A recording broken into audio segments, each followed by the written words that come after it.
The music is not in the notes, but in the silence between.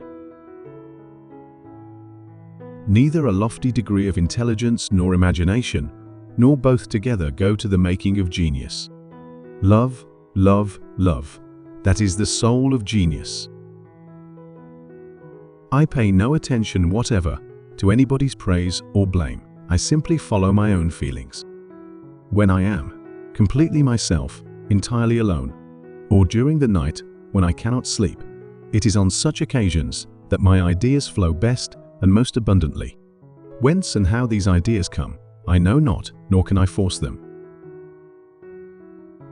To talk well and eloquently is a very great art, but that an equally great one is to know the right moment to stop. It is a mistake to think that the practice of my art has become easy to me. I assure you, dear friend, no one has given so much care to the study of composition as I. There is scarcely a famous master in music whose works I have not frequently and diligently studied. Stay with me tonight. You must see me die. I have long had the taste of death on my tongue. I smell death, and who will stand by my Constance if you do not stay? A man of ordinary talent will always be ordinary, whether he travels or not, but a man of superior talent will go to pieces if he remains forever in the same place. All I insist on, and nothing else, is that you should show the whole world that you are not afraid. Be silent, if you choose, but when it is necessary, speak and speak in such a way that people will remember it. What's even worse than a flute? Two flutes. As death, when we come to consider it closely, is the true goal of our existence, I have formed during the last few years such close relationships with this best and truest friend of mankind, that death's image is not only no longer terrifying to me, but is indeed very soothing and consoling. Melody is the essence of music. I compare a good melodist to a fine racer, and counterpointists to hack-post horses. Therefore be advised, let well alone and remember the old Italian proverb, Chi sa più, meno sa. Who knows most, knows least. Forgive me, Majesty. I am a vulgar man, but I assure you, my music is not. Our riches, being in our brains, die with us. Unless, of course, someone chops off our head, in which case, we won't need them anyway. Nevertheless, the passions, whether violent or not, should never be so expressed as to reach the point of disgust, and music, even in situations of the greatest horror, should never be painful to the ear, but should flatter and charm it, and thereby always remain music. My dear sister, I'm amazed to discover that you can compose so delightfully. In a word, your lied is beautiful. You must compose more often. When I feel well and in a good humor, or when I am taking a drive or walking after a good meal, or in the night when I cannot sleep, thoughts crowd into my mind as easily as you could wish. You know that I immerse myself in music, so to speak, that I think about it all day long, that I like experimenting, studying, reflecting. I am not thoughtless, but am prepared for anything, and as a result can wait patiently for whatever the future holds in store, and I'll be able to endure it.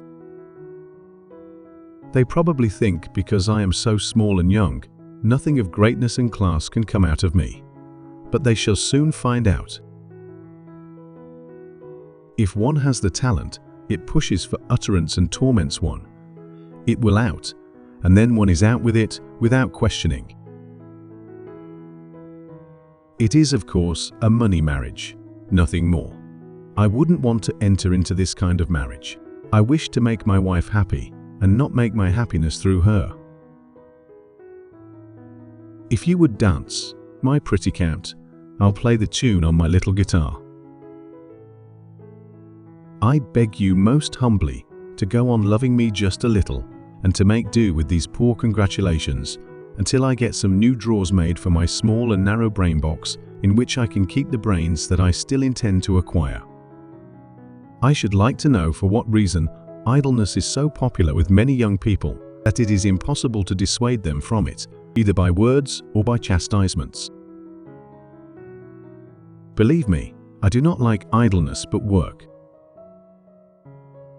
We live in this world in order always to learn industriously and to enlighten each other by means of discussion, and to strive vigorously to promote the progress of science and the fine arts.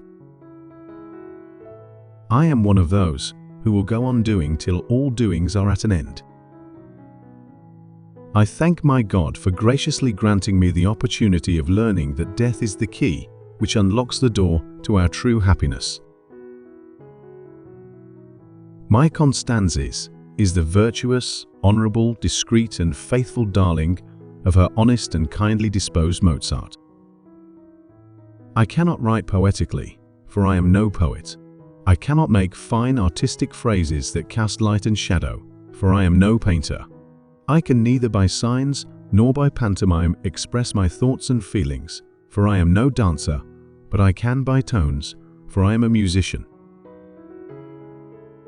When I am traveling in a carriage, or walking after a good meal, or during the night when I cannot sleep, it is on such occasions that ideas flow best and most abundantly. Nevertheless, the passions, whether violent or not, should never be so expressed as to reach the point of causing disgust, and music, even in situations of the greatest horror, should never be painful to the ear, but should flatter and charm it, and thereby always remain music. Versification is indeed indispensable for music, but rhyme, solely for rhyming's sake, most pernicious. I know nothing new except that Herr Gellert, the Leipzig poet, is dead and has written no more poetry since his death. Just as people behave to me, so do I behave to them. When I see that a person despises me and treats me with contempt, I can be as proud as any peacock. One must not make oneself cheap here, that is a cardinal point, or else one is done. Whoever is most impertinent has the best chance. It is a great consolation for me to remember that the Lord to whom I had drawn near, in humble and childlike faith, has suffered and died for me, and that He will look on me in love and compassion. I live in a country where music has very little success. Though exclusive of those who have forsaken us, we have still admirable professors, and more particularly composers of great solidity, knowledge, and taste. How sad it is that these great gentlemen should believe what anyone tells them, and do not choose to judge for themselves. But it is always so. When I come to reflect on the subject, in no country have I received such honors, or been so esteemed as in Italy, and nothing contributes more to a man's fame than to have written Italian operas, and especially for Naples. My sole recreations consist in dancing English hornpipes and cutting capers. Italy is a land of sleep. I am always drowsy here. I hope never to marry in this way. I wish to make my wife happy, but not to become rich by her means. So I will let things alone and enjoy my golden freedom till I am so well off that I can support both wife and children. The happy medium truth in all things is no longer either known or valued to gain applause. One must write things so inane that they might be played on barrel organs, or so unintelligible that no rational being can comprehend them, though on that very account they are likely to please. An unmarried man, in my opinion, enjoys only half a life. As for pupils, I can have as many as I choose, but I do not choose to take many. I intend to be better paid than others, and so I wish to have fewer scholars. It is advisable to hang back a little at first, or it is all over with you, and you must pursue the common highway with the rest.